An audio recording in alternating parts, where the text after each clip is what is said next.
시편 23편 1절로 6절 오늘 마지막 말씀인데 오늘 우리 함께 먼저 공독하도록 하겠습니다. 같이 읽습니다. 여호와는 나의 목자시니 내게 부족함이 없으리로다. 그가 나를 푸른 초장에 누이시며 쉴 만한 물가로 인도하시는도다. 내 영혼을 소생시키시고 자기 이름을 위하여 의의 길로 인도하시는도다. 내가 사망의 음침한 골짜기로 다닐지라도 해를 두려워하지 않을 것은 주께서 나와 함께 하심이라. 주의 지팡이와 막대기가 나를 안위하시나이다. 주께서 내 원수의 목전에서 내게 상을 차려주시고 기름을 내 머리에 부으셨으니 내 잔이 넘치나이다. 내 평생의 선하심과 인자하심이 정녕 나를 따르리니 내가 여호와의 집에 영원히 거하리로다. 아멘. 우리 드려진 예물을 위해서 기도하겠습니다.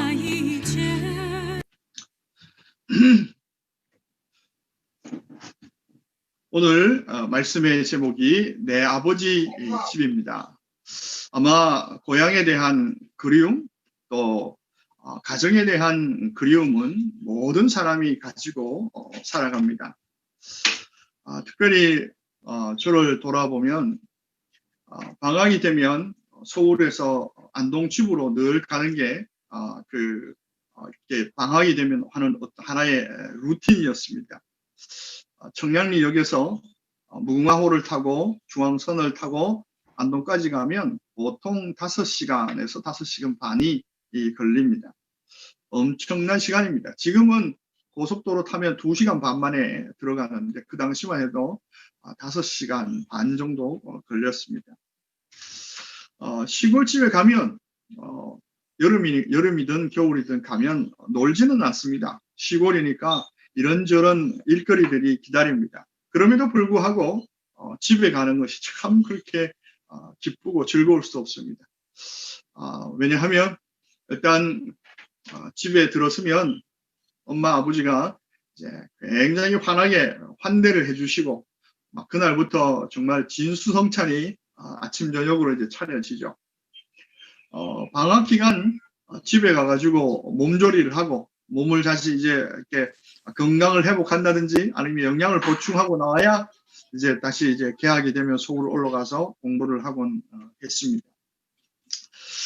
정말 집으로 돌아간다는 것, 또 돌아갈 집이 있고 가정이 있다는 것, 가족이 있다는 것은 엄청난 힘이 되어지고 또 도전이 되지 않을 수 없습니다. 이제 시편 23편의 마지막 시간입니다.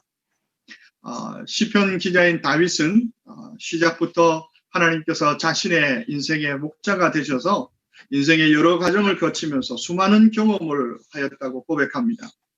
하나님께서 나의 목자가 되실 때 나의 삶의 영역 속에 하나님께서 공급하시고 도우시고 인도하시고 때로는 물질로 도우시고 육체적인 것으로 채우시지만 무엇보다도 오늘 다윗의 인생 속에 영혼을 새롭게 하는 날마다의 그 영혼의 은혜, 영적인 은혜가 있었다는 것을 고백합니다.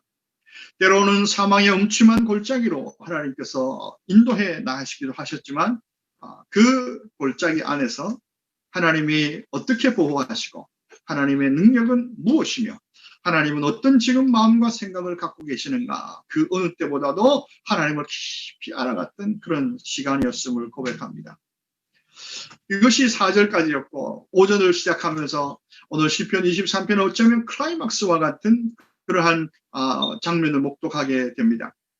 원수가 보는 앞에서 준비된 하나님의 만찬입니다. 죽음의 골짜기를 추적하며 따라오면서 조롱했던 원수들의 눈에는 오늘 다윗이라고 하는 사람 또 우리는 보잘것없는 그러한 참 사람이었습니다. 원수가 겁을 주면 두려워서 떨고 멈추고 어찌할 바를 몰랐던 연약한 사람이었는데 하나님이 그 원수가 보는 앞에서 우리에게 만찬을 차려주시고 우리를 식탁으로 초대하셨습니다.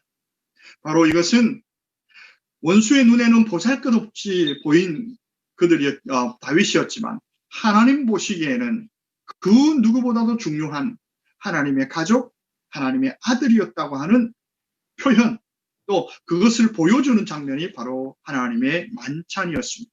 하나님의 겸상으로 초대하셨습니다. 그러나 더욱더 놀라운 것은 이것입니다. 낮고 천한 나 같은 사람을 정말로 하나님께는 오히려 우리 자신이 부끄러움의 대상이 되지 않을까. 어떻게 저렇게 변변치 못한 사람이 하나님의 아들이냐라는 그러한 조롱을 들을 만한데도 불구하고 하나님 거기에 개의치 아니하시고 원수가 보는 목전에서 하나님이 우리를 향하여서 하나님의 아들이요 자녀라고 드러내놓고 보여주신 것이 바로 5절이었습니다. 하나님의 사랑받는 자녀이며 하나님의 기대와 은총을 온몸에 갖고 있는 존재라는 것을 만천하에 밝히는 순간이었습니다. 그것이 모자라서 하나님은 다시 한번 이렇게 만찬이 끝날 때쯤에 오늘 다윗의 머리 위에 성령의 거룩한 기름을 부으시고 우리의 영혼에 기름을 부으셔서 정말 하나님의 자녀가 얼마나 큰 영광스러운 존재인지 아마 이것을 바라봤던 원수는 정말 7길로 도망갈 수밖에 없었을 겁니다. 저 친구 함부로 건드리면 안 되겠구나. 하나님께서 저렇게 애지중지하는 인생이구나 하는 것을 원수가 보도록 하시는 것이었습니다. 참 이것이 우리의 삶 속에 날마다 이루어지는 것이죠. 이제 시인은 다윗과 우리는 지난주 이제 추수감사절을 지나면서 다시 한번 고백하게 되고 확신하게 된 것이 있었습니다. 여러분 지난 추수감사절을 지나면서 어떤 믿음의 고백 선언을 하시게 되셨습니까? 아마 추수감사절 이제 우리 항상 기뻐하고 쉬지 말고 기도하고 범사에 감사하는 우리가 어떻게 그렇게 될 수 있었죠? 바로 내 평생에 주의 선하심과 인자하심이 반드시 나를 따른다고 하는 그러한 증거가 우리에게 있었고 그 증거 위에 우리는 그런 선언을 하게 되었고 선포를 하게 된 것입니다. 항상 뭐예요? 항상 기뻐하고 쉬지 않고 기도하고 범사에 감사하는 것입니다. 또 한 번은 항상 감사하고 범사에 쉬지 않고 감사하고 범사에 감사하겠다라고 하는 어떤 우리의 믿음의 선언을 하고 우리가 지난 한 주간을 보냈습니다. 그러나 그런 믿음의 선언을 했다고 해서 우리의 삶이 늘 편안한 것은 아닙니다. 그리스도인들도 위기를 마주합니다. 그리스도인도 실패를 합니다. 우리도 낭망할 때가 있습니다. 소망이 없는 암흑과 같은 시간을 보낼 때가 우리에게 있습니다. 그러나 달라진 것이 있습니다. 이제 시편 23편의 한 절 한 절 지날 때마다 상황과 여건과 지금 환경은 그대로 있지만 우리 속에 점점 변화되고 있는 것이 있습니다. 그것은 다른 것이 아니라 예전에는 그런 상황과 그런 환경이 되어지면 두려워하거나 떨고 낭망하고 절망하지만 이제는 더 이상 그러한 것이 반복되지 않습니다.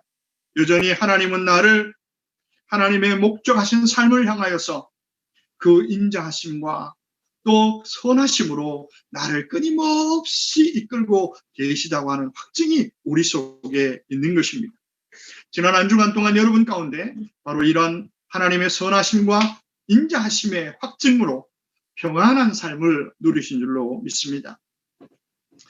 그러한 확신 위에 섰을 때 이제 다윗이 마지막으로 6절을 돌아갑니다. 내 평생의 선하심과 인자하심을 이끄시는 그 하나님 앞에 고백합니다. 나는 인생의 결단을 하나님 앞에 올려드리는 것입니다. 그런데 오늘 이 인생의 결단이 좀 싱겁습니다. 아니 조금이 아니라 많이 싱겁습니다. 이런 표현을 가지고 우리가 용두삼이라고 그럽니다. 용의 머리처럼 시작한 겁니다. 용의 머리가 얼마나 화려하고 웅장합니까? 그런데 저 끝에는 정말 뱀의 꼬리가 되는 것처럼 보이는 그러한 결론으로 오늘 다윗이 마지막을 고백하고 있습니다. 여러분, 다윗이 처음에 시작할 때 1절에 얼마나 웅장했습니까? 여호와는 나의 목자시니 내가 부족함이 없다라고 하셨습니다. 그리고 그것을 경험했습니다. 그렇다면 어떻게 해야 될까요? 이런 은혜, 이런 체험의 사람의 다윗이라면 당연히 내가 선한 목자를 위하여 나의 선한 목자 하나님을 위하여서 내가 생명을 바치리라. 아니면 내가 이제 세계 선교를 위하여서 정말 땅끝까지 가가지고 복음을 증거하리라라고 하는 어떤 이런 정말 다른 사람들이 감히 생각하지 못한 헌신과 믿음의 결단, 믿음의 선언으로 하는 것이 당연하지 않을까요? 이 정도의 은혜에 비해서, 다윗이 받은 은혜에 비해서 오늘 이 다윗의 마지막 선언은 너무 아쉬운 부분이 많습니다. 내가 여호와의 집에 영원히 거하리로다.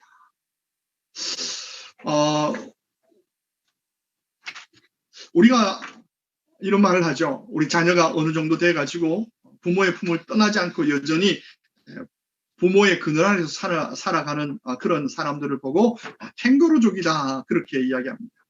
캥거루의 뱃속에 아이가 그 새끼가 계속 있는 것처럼. 그럼 오늘 어떻게 보면 다윗이 마치 영적인 캥거루 가족의 삶을 살고 있는 것은 아닌가, 캥거루족이 되고 있는 것은 아닌가, 그렇게 의심할 만합니다.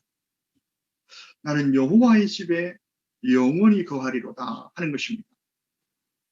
그러나 오늘 우리가 알고 있듯이 다윗은 결코 그럴 분이 아니죠. 그럴 사람이 아닙니다. 그렇다면 왜 다윗은 오늘 왜 마지막을 이렇게 결론 냈을까요?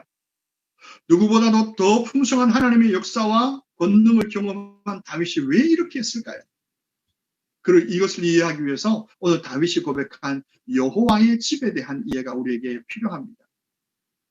여호와의 집의 개념은 어떻습니까? 거기에는 삶이 있습니다. 그죠? 여호와의 집이라고 하는 것은 바로 여호와 그분이 계신 곳입니다. 하나님의 임재가 있는 곳, 그리고 그 하나님의 임재가 있어서 그 어느 곳보다도 하나님의 임재, 그분을 느끼고 경험할 수 있는 가장 잘 만들어진 곳, 그 모든 환경이 조성된 것이 바로 여호와의 집입니다. 무엇보다도 여호와 하나님과 특별한 만남이 있는 것이 바로 이곳입니다. 다윗 시대에 하나님의 성전, 하나님의 집은 아직 성전이 아니었습니다. 건물이 아니라 텐트입니다. 성막입니다. 광야에서 이동식으로 가지고 다니던 그 성막이 이제 고정된 장소에 텐트로 여전히 쳐져 있는 그런 상태입니다. 하나님은 하나님의 집을 시내산에 모세를 불러 올리면서 하나님의 집을 어떻게 만들 것인가를 설명해 주셨습니다. 그리고 그 텐트와 함께 하나님은 40년 동안 광야를 이스라엘 백성들과 동행해 주셨습니다. 그것을 본다면요, 오늘 다윗이 여호와의 집에 영원히 거하기를 원했던 그 여호와의 집은 어떤 면에서 외관성으로 보기에는 굉장히 초라한 집입니다. 화려하고 아름다운 그런 외형을 가지지 않았습니다. 여러분, 성막의 덮개가 뭘로 되어 있죠? 성막의 덮개는 해달의 가죽으로 만들어져 있습니다. 짐승의 가죽입니다. 여러분 생각해 보십시오. 가죽으로 지붕을 쳤습니다. 하루 이틀 친 것이 아닙니다. 40년을 그렇게 친 텐트입니다. 바람에 맞고 햇빛에 쪼이고 그런 일들을 반복 40년 동안 했으니 여러분, 이 텐트가, 이 가죽이 멀쩡한 가죽일 리가 없겠죠. 누군들 그 밖에서 보고 나도 저 텐트 속에서 살고 싶다라는 그런 마음을 불러일으킬 만한 그런 매력이 없습니다. 오히려 그런 텐트가 아니라 번듯한 지붕이 있는 그런 집에 살고 싶은 것이 그런 생각을 불러일으킬 만한 초라한 집입니다. 그럼에도 불구하고 다윗은 오늘 시편 84편에서 이렇게 고백합니다. 내가 하나님의 궁정에서 한 날은 다른 곳에서 보내는 첫날보다 더 귀하다. 나는 이 하나님의 집에 문지기로 살고 싶다. 그렇게 고백합니다.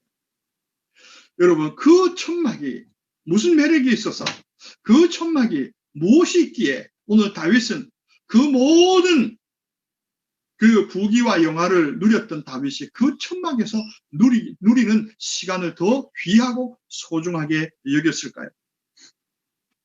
이처럼 다윗이 여호와의 집을 갈망했던 것은 그 집 자체 때문이 아니라는 것을 우리가 알게 됩니다.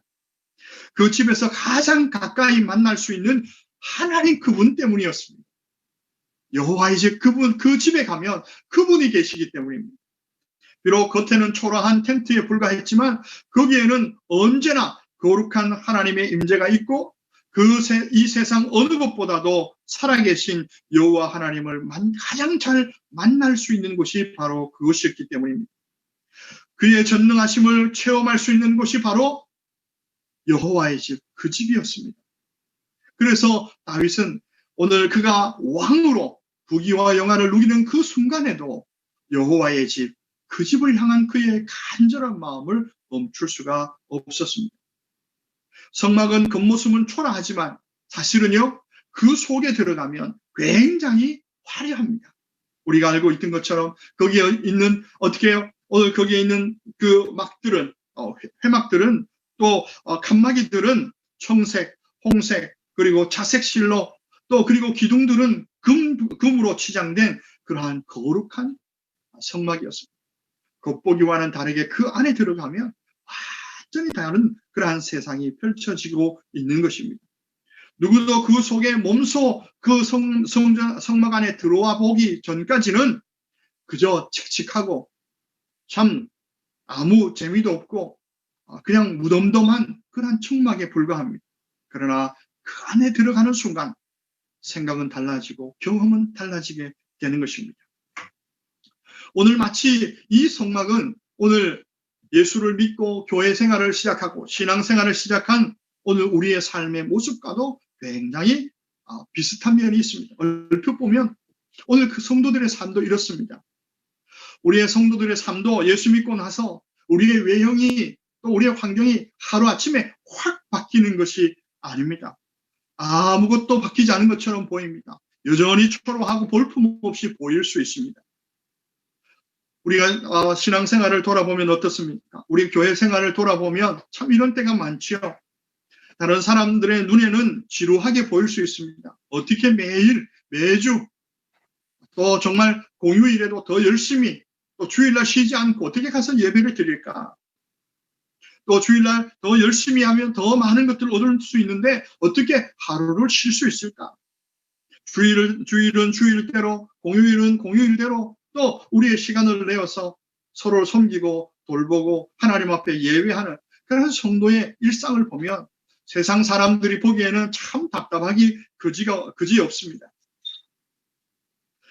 그래서 세상 사람들은 그렇지도 않아도 힘들고 어려운 이 이민생활 속에서 뭐 하라고 왜 자꾸 신앙생활을 하느냐, 또 어떻게 그 교회를 빠짐없이 그렇게 나가냐, 그렇게 우리에게 반문할 때가 한두 번이 아닙니다.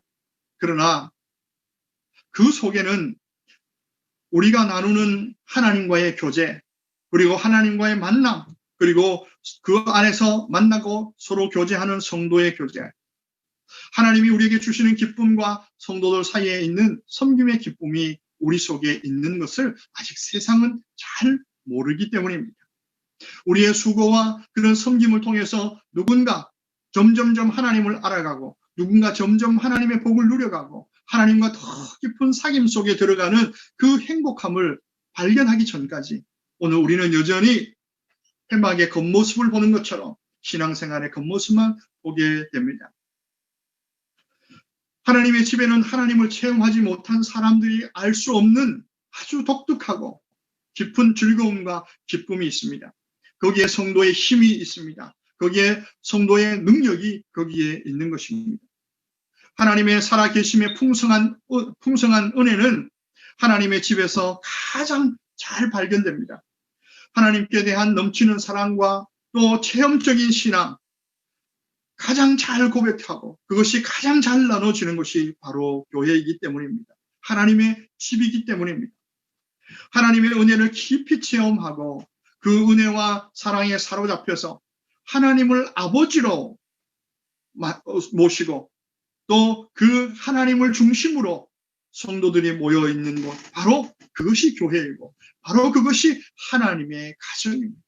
그래서 교회는 바로 하나님의 가정이라 말할 수 있습니다. 그렇기 때문에 오늘 우리는 성도와 성도를 형제여 자매라고 부르는 것은 당연합니다. 이처럼 교회는 단지 우리가 신앙적인 양육을 받고 믿음이 자라는 것을 도와주는 학교나 학원 그 이상입니다. 교회는 하나님의 은혜를 받은 하나님의 백성들이 끊임없이 하나님과의 만남을 경험하고 살아갈 수 있도록 부름받은 그런 처소입니다. 교회는 결코 나의 신앙만, 나만 구원받는 것으로 만족하는 것이 아니라 그 신앙으로 그 경험과 은혜를 가지고 누군가를 위하여서 또 다른 사람을 살리는 역할, 또 그 살리는 일들이 벌어지는 것이 바로 교회입니다. 마치 가정 안에서 오늘 한 형제가 잘 되고 한 형제가 여유 있어지면 다른 형제와 또 다른 형제들을 도와주고 또 섬기듯이 바로 교회 안에서 바로 그러한 일들이 일어나는 것입니다. 은혜 받은 성도에게 있어서 교회의 삶은 삶의 일부가 되어지는 것입니다. 그 속에서 하나님을 향한 사랑과 그분께로 받은 신앙을 고백하고 그 고백을 나눠주고 또 그런 고백을 들어야만 하는 사람들에게 들려주고 또 그 고백이 필요한 사람들은 교회로 그 교회로 나와서 가정 안에서 형제와 또 가족들이 회복되듯이 회복되어지는 것이 바로 교회입니다. 그런 은혜와 사모함을 안고 모인 지체들과 함께 울고 웃으며 또 한 가족으로 살아가는 그런 삶이 성도의 삶입니다. 하나님의 집에서 한 상에 둘러서 먹고 마시면서 하나님을 섬기기 위해서 슬퍼하고 때로는 아프거나 때로는 그 아픔을 위로하고 또 격려받는 그런 하나님의 마음을 함께 두런두런 나누는 것이 바로 하나님의 집 교회의 능력입니다. 그래서 오늘 성경을 돌아보면 정말 하나님의 집을 향한 남다른 열심과 남다른 은혜를 누렸던 사람들이 부지기수입니다. 정말 하나님의 집을, 여호와의 집을 사모했던 사람들이 얼마나 많은지요. 그 대표적인 사람이 바로 한나이죠. 오늘 구약에 나오는 이 한나는 어떤 여인입니까? 정말 아이를 낳지 못해서 정말 한이 되어지는 삶을 산 사람이 오늘 이 한나입니다. 정말로 지극히 제일 개인적인 억울함입니다. 정말로 지극히 가슴 아픈, 개인적인 가슴 아픔을 가지고 살았던 여인이 이 한나입니다. 그러나 이 한나가 어떻게 해요? 어느 날 하나님의 집을 찾아갑니다. 하나님의 집에 찾아가서 넋두리를 합니다. 어느 정도로 넋두리 합니까? 하나님 앞에 나가서 자기의 억울함을 넋두리 하는데 도대체 이 말로 표현되지 않습니다. 그래서 그냥 끄끄 울기만 합니다. 그 장면을 봤던 제사장이 오늘 깨웁니다. 기도를 멈추게 합니다. 한나 그만 기도하시고 어떻게 대낮부터 술을 먹고 와서 여호와의 집에 하나님의 집에 와가지고 술저녁하냐 그렇게 할 정도로 오늘 한나가 여호와의 집에 찾아가서 마음을 다 풀었습니다. 그러나 오늘 그 한나를 바라보시는 하나님은 어떻습니까? 그가 술주정이 아닌 것을 압니다. 정말로 그의 깊은 마음을 하나님의 집에서 토해냈을 때 오늘 하나님은 그 한나의 마음을 회복하시고 또 그 한나의 기도를 들으시고 그에게 사무엘이라고 하는 시대에 걸출한 하나님의 새로운 역사를 써내려가는 선지자 사무엘 아들을 그에게 허락하십니다. 바로 이것이 여호와의 집, 바로 교회 안에서 또 하나님의 집에서 이루어진 일입니다. 그뿐만이 아니죠. 오늘 이제 모세와 함께 광야 40년을 지나면서 모세는 정말 이 광야길을 어떻게 가야 할지, 이민생활을 어떻게 해야 할지, 앞으로 내 인생의 길을 어떻게 해야 할지 정말 앞이 보이지 않는 그 광야의 적막함 속에 오늘 모세는 이스라엘 백성들이 이렇게 이야기합니다. 회막을 하나 지어놓고 그 회막을 향하여서 이렇게 말합니다. 여호와를 앙망하는 자는 이 회막 앞으로 나와라. 모세는 어떻게 광야 40년 동안 그 사람들과 함께 날마다 여호와의 집을 찾아갑니다. 회막에 찾아나가서 하나님과 독대합니다. 그리고 뭐 합니까? 마치 친구와 이야기하듯이 그 하나님과 독대합니다. 여러분, 바로 여호와의 집에서 이러한 일들이 일어납니다. 자신의 억울함과 자신의 안타까움이 하나님 앞에 들려지고 또 앞으로 어떻게 해야 할지 모르는 강막한 앞날에 대한 하나님의 조언이, 하나님의 지혜가 멈춰지는 것이 여호와의 집입니다. 그뿐만이 아니죠. 오늘 우리가 묵상하고 있는 다니엘은 어떻습니까? 다니엘이 이제 바벨론의 포로로 잡혀왔습니다. 잡혀온 것도 서러운데 또 이제는 바벨론의 느부갓네살 왕을 위하여서 꿈을 해석하고 느부갓네살 왕을 위하여서 헌신하며 살아야 되는 그러한 자리에 처해 있습니다. 그럴 때 정말 오늘 이 다니엘의 마음속에 정말 그 안타깝고 답답하고 정말로 서운하고 괴로운 마음들이 얼마나 많았겠습니까? 그럴 때마다 오늘 이 다니엘이 그의 마음을 위로받고 이 바벨론에서 그가 새롭게 날마다 일어날 수 있었던 힘은 어디에 있었죠? 그가 하루에 3번 그의 집에서 창문을 활짝 열고 예루살렘을 향하여서 하루에 3번 끊임없이 기도하는 것입니다. 예루살렘에 뭐가 있습니까? 하나님의 집, 하나님의 성전이 있습니다. 오늘 다니엘은 그 힘들고 어려운 포로 생활, 어쩌면 힘들고 어려운 이 이민 생활 속에 하나님을 향한 하늘의 집을 하나님을 향한 그 창문을 열고 끊임없이 여호와 하나님의 집을 향한 그 마음을 다니엘이 품었을 때 오늘 하나님은 그 다니엘을 위로하시고 그러한 다니엘에게 꿈을 해석할 수 있는 지혜를 주시고 풀문불에 들어갈 수 있는 용기를 주시고 풀문불에 들어가서 하나님과 동행하는 그러한 은혜를 누리게 하시는 하나님의 역사의 출발점을 바로 오늘 여호와의 집을 향한 다니엘의 마음에서부터 출발시키고 있습니다. 이처럼 구약의 많은 성도들은 우리의 믿음의 선배들은 하나님 앞에서 성전과 여호와의 집과 자신의 삶을 떨어뜨리지 않습니다. 늘 그 삶이 하나가 되어진 것을 보게 됩니다. 이것은 구약의 성도들의 특징만이 아닙니다. 사도행전은 교회가 시작되고 있는 그러한 현장을 우리에게 말하고 있습니다. 그러나 사도행전이 시작되면서 그들의 교회가 시작되면서 그들은 핍박을 함께 받게 됩니다. 근데 그 핍박은 그냥 보통 핍박이 아닙니다. 오늘 사도행전 2장 43절에 보면 사람마다 두려워한다 그렇게 시작합니다. 사람마다 두려워하는데 사도들로 말미암아 기사와 표적이 많이 나타나니 믿는 사람들이 다 함께 있어 모든 물건을 서로 통용하고 또 재산과 소유를 팔아 각 사람의 필요를 따라 나눠주며 날마다 마음을 같이하여 성전에 모이기를 힘쓰고 집에서 떡을 떼며 기쁨과 순전한 마음으로 음식을 먹고 하나님을 찬미하며 또 온 백성에게 칭송을 받으니 주께서 구원받는 사람을 날마다 더하게 하시느니라. 그들이 무서운 핍박이 올 때 그들은 2가지를 합니다. 그들은 여호와의 집 성전으로 모입니다. 거기에 모여서 어떻게 합니까? 하나님의 은혜를 함께 나눕니다. 하나님의 은혜만 함께 누리는 것이 아니라 그의 재산을 팔아서 그의 전부를 함께 나누는 그런 일들이 벌어집니다. 그러나 오늘 성경은 그것이 성전에서만 이루어지는 것이 아니라 집에서도 이루어졌다고 말합니다. 집에서도 이루어졌습니다. 그러니 오늘 그들은 하나님의 성전을 그냥 예배당 건물에 두지 않고 오늘 하나님의 성전은 하나님의 집은 그리스도인들이 모여있는 바로 그 작은 공동체 큰 모임이 바로 여호와 하나님의 집이 되었다는 사실을 우리에게 보여주고 있는 것입니다. 정말로 그 하나님의 집에서 그들의 삶이 나눠지고 그들의 마음이 나눠지고 그들의 물질이 나눠지고 그들의 섬김이 함께 나눠질 때 세상은 그곳에서 하나님의 나라를 보게 되고 세상은 그곳에서 하나님이 그들 속에 함께 하시며 그들 속에 역사하시는 하나님을 보게 되었다고 말씀하고 있습니다.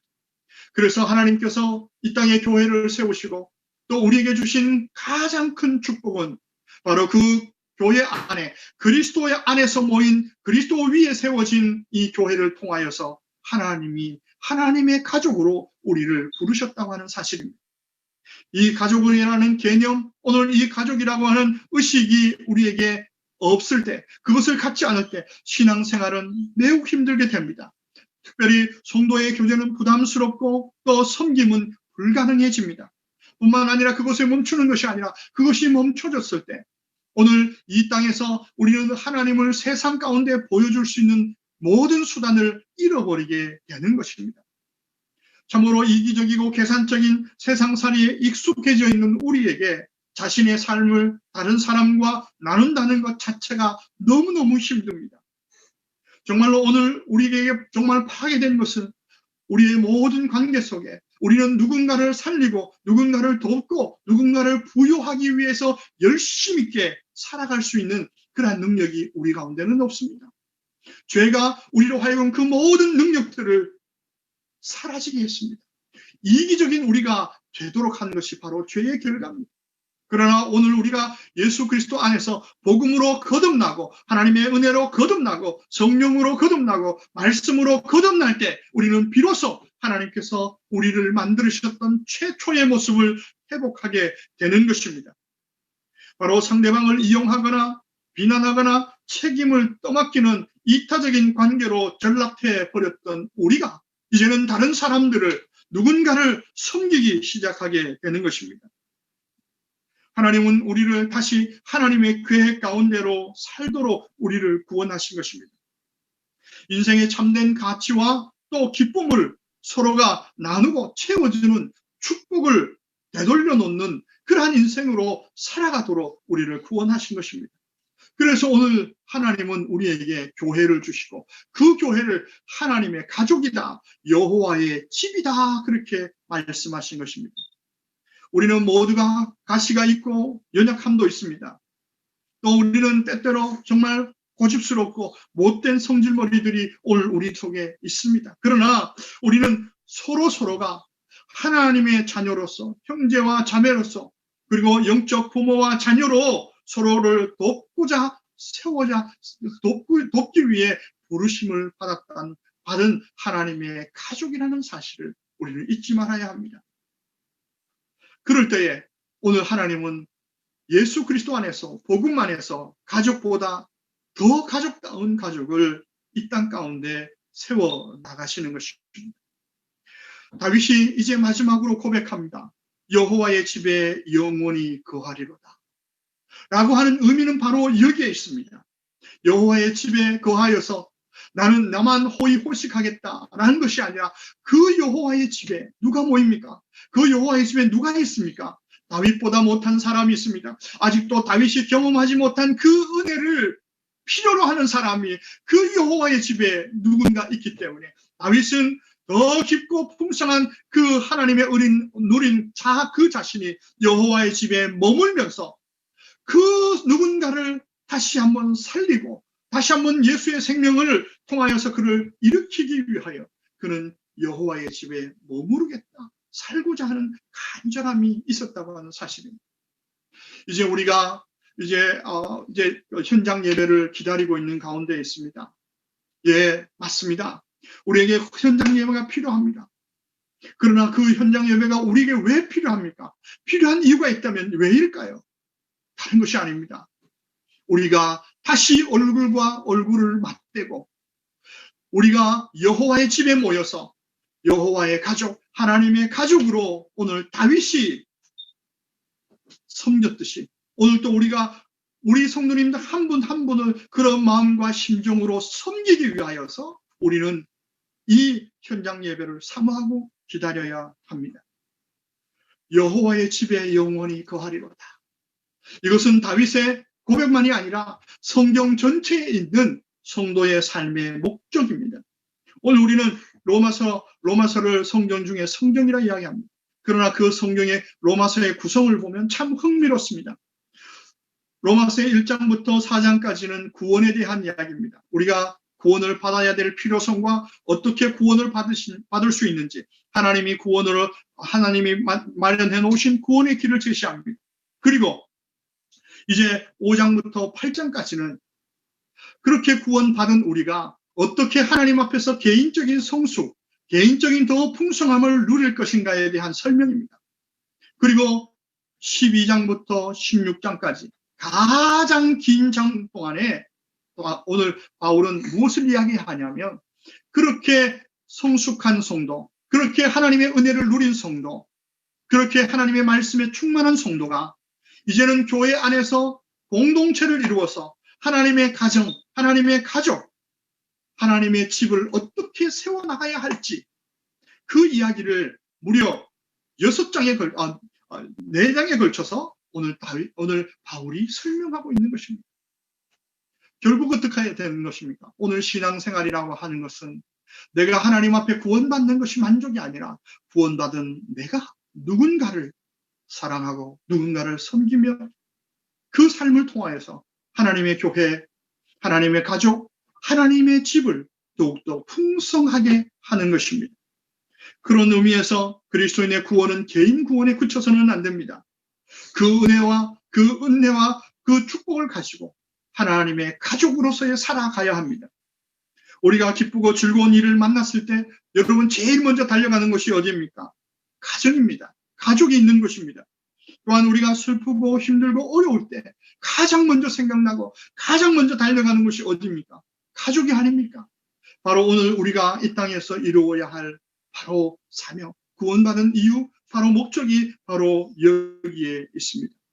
마음이 상하고 심령이 곤고할 때, 위기를 만났을 때, 누구도 알 수 없는 고통으로 인해 곤고한 심령이 되어서 하나님의 도우심과 위로가 필요할 때, 무엇인가 급하게 결단하고 하나님의 도우심으로 분별을 해야 할 때, 우리는 어디로 달려갑니까? 우리는 마땅히 하나님의 집으로 달려가야 합니다. 우리 공동체 안에서, 우리 지체 안에서 서로의 중보의 기도를 요청하고 서로의 돌봄과 은혜를 함께 나눠서 내가 누리지 못했던, 내가 경험하지 못했던 그 경험을 고백해 주므로 다시 한번 처져 있고 안주해 있는 누군가를 다시 일으키면서 그 하나님의 은혜 속으로 다시 초대하는 일을 우리가 해야 합니다.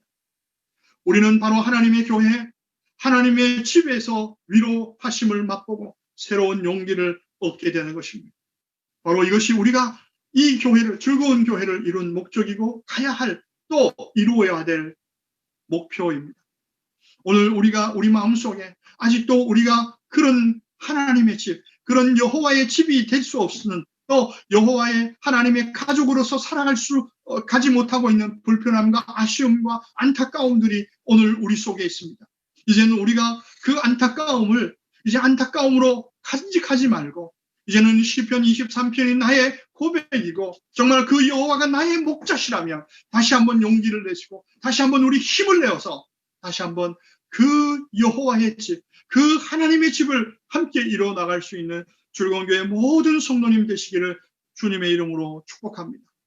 다시 한번 시작하십시다. 오늘 우리가 하나님의 집을 이루기 위해서 하나님, 오늘 우리의 예배를 허락하여 주옵시고 다시 한번 우리에게 더 큰 은혜를 허락하여 주시며 우리의 마음을 새롭게 하여 주시옵소서. 사랑하는 성도 여러분, 우리가 믿음이 식은 채 여호와의 집에 찾아왔지만 좀 내가 힘들고 어렵고 고통 가운데 하나님의 집에 찾아왔지만, 그러나 이 집에 들어왔을 순간부터 정말 하나님의 위로와 또 형제의 격려가 오늘 날마다 우리 속에 경험되어서 다시 한번 이 멜번 땅 한가운데서 하나님의 가족, 하나님의 집으로서 아름다운 교회를 이루어나갈 수 있는 저와 여러분 되시기를 주님의 이름으로 축복합니다. 오늘 이 다윗의 마지막 고백이 오늘 시편 23편을 마치면서 오늘 우리 즐거운 교회 모든 성도님들의 소망과 또 기도 제목과 목표가 되시기를 주님의 이름으로 다시 한번 축복합니다. 내가 여호와의 집에 영원히 거하리로다.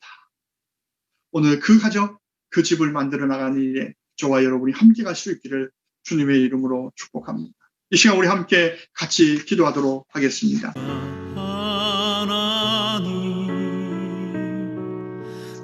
하나님, 그렇습니다.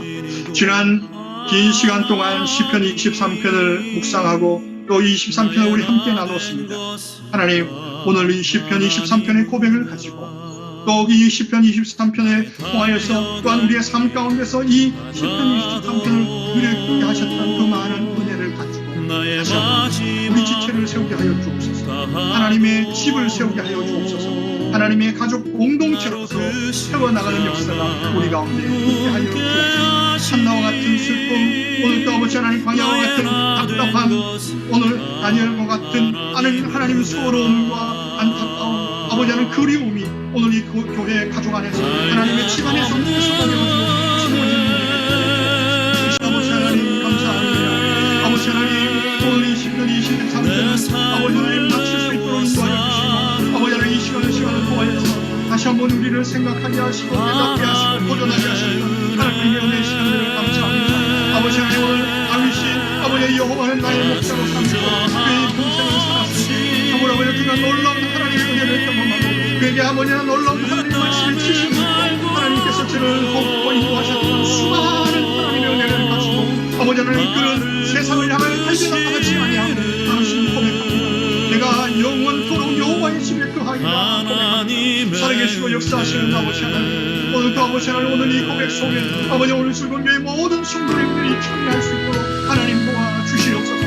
정말 아버지 하나님 오늘 이 땅 가운데 예수 그리스도의 아들 독생자 예수 그리스도의 피와 보혈과 아버지 하나님 살이 찢기는 고통을 감내하시며 죽음의 대가를 우리가 지불하시고 우리를 그리스도 안에서 성령 안에서 하나님 말씀 안에서 우리를 구원하시고 하나님의 자녀 삼으셨습니다. 아버지 하나님 우리 자녀 삼은 우리로 하나님의 가정을 이루게 하시고 하나님의 아버지 하나님 집을 아버지 여호와의 집을 아버지 하나님 세우게 하셨는데 아버지 하나님 오늘 우리 가운데 아버지 정말 하나님의 집으로서 하나님의 가족으로서 아버지 하나님 형제와 자매로서 정말 아버지 하나님으로부터 빨리 오는 아버지 그 은혜를 함께 누리며 회복하는 아버지 하나님 채워가는 정말 진정한 하나님의 집을 이루고 있는지 아버지 우리가 돌아볼 때 너무나 부족하고 약한 것밖에 없사오니 성령 아버지 하나님 우리에게 은혜를 허락하여 주시고 부족한 종에게 하나님의 은혜를 허락하여 주시고 아버지 하나님 긍휼을 베풀어 주셔서 다시 한번 우리 즐거운 교회가 아버지 하나님의 영광스러운 교회와 영광스러운 가족과 영광스러운 하나님의 집을 이뤄나가는 일에 아버지 하나님 새롭게 아버지 하나님 마음을 새롭게 하시고 뜻을 새롭게 함으로 설 수 있도록 하나님 도와주시옵소서. 참으로 우리 연약하고 부족하고나 하나님의 하십니다. 성령 하나님의 하십니다. 아버지 하나님 우리를 도와주시옵소서. 그 하나님의 영광을 회복하게 하시고 그 하나님의 가족과 그 집을 세워나가는 일에 아버지 우리가 한마음과 한뜻이 되어 하나님께 나아갈 수 있는 은혜를 허락하여 주시옵소서. 아버지 하나님 정말 아버지 그 모든 우리의 은혜와 경험들이 아버지 하나님 일을 쓰는 일을 위하여서 오롯이 하나가 되어 쓰임받는 즐거움을 모든 성도님들 얻을 수 있도록 성령 하나님 역사하시기 도와여 주시옵소서. 오늘도 아버지 하나님 한나와 같이 아버지 답답함과 아버지 하나님 억울함과 불안과 또 아버지 어찌할 바를 몰라 하나님 앞에 부르는 성도님들이 있습니다. 육체의 질병과 물질의 문제와 아버지 자녀의 문제와 아버지 하나님의 삶의 정황과 아버지 하나님 그런 답답을 가지고 한나와 같이 울고 있는 성도들이 있습니다. 또한 아버지 하나님 광야의 길을 어떻게 가야 할지 이에 대한 답답함과 아버지 하나님 보이지 않은 것과 아버지 하나님 두려움과 아버지 하나님 저 아버지 하나님 연약함을 가지고 어찌할 바를 몰라 하나님 앞에 집을 찾아오는 것이 있습니다. 또한 아버지 하나님 다니엘과 같이 아버지 하나님 속으로 소원하고 서럽고 아버지 하나님이 사모함과 그리움과 아버지 하나님 원하는 기적에서 아버지 하나님 마음을 주체할 수 없는 아버지 하나님 성도를 보고 있습니다. 그러나 아버지 하나님 그 모든 것과 아버지 하나님 여호와의 집에서 그들이 회복되어지고 해결되었던 것처럼 아버지 하나님 즐거운 교회가 아버지 하나님의 보호와 집으로서 새롭게 가동하는 은혜를 허락하여 주시옵소서. 새로워지는 역사를 누릴 수 있도록 성령 하나님 역사해 주시옵소서. 아버지 즐거운 교회 모든 성도님들의 가정이 바로 아버지 먼저 그런 가정들이 하여 주시옵소서. 아버지 가정마다 하나님의 가정의 회복과 하나님의 가정으로서의 능력을 회복하여 주시고 하나님의 가정으로서의 영광을 회복할 수 있도록 성령 하나님 역사하시고 인도하여 주시옵소서. 살아계시고 역사하시는 하나님 감사합니다. 오늘 또 저희들에게 귀한 은혜 허락하여 주시고 오늘 또 우리가 구원받으시니 또 우리에게 하나님께서 은혜 베푸심이 오늘 또 하나님께서 하나님의 말씀을 깨닫게 하심이 무엇을 위한 것인 것을 오늘 다시 한번 깨닫게 하여 주심을 감사합니다. 하나님의 축복이 우리에게 멈추지 않게 하여 주옵소서. 하나님의 은혜가 우리의 것만이 되지 않게 하여 주시옵소서. 우리의 구원으로 만족하는 아버지 하나님 그러한 구원 되지 않게 하여 주시옵소서.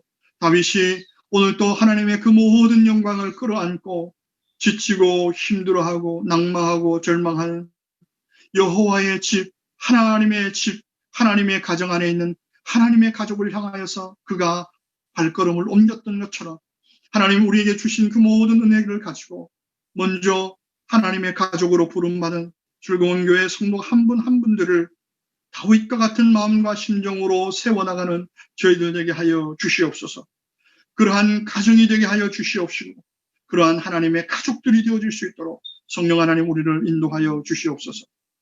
이제는 우리를 사랑하시는 하나님의 무한하신 사랑하심과 예수 그리스도의 한량없는 은혜와 성령 하나님의 역사하심과 충만케 하심이 다시 한번 일어나 여호와의 집을 세우기로 결정하고 그 여호와의 집을 세우기 위해서 다시 한번 하나님의 은혜를 사모하며 수고의 섬김을 결단하는 절공의 모든 성도님들 위해 지금부터 영원토록 함께 하시기를 예수 그리스도의 이름으로 간절히 축원하옵나이다. 아멘. 아멘.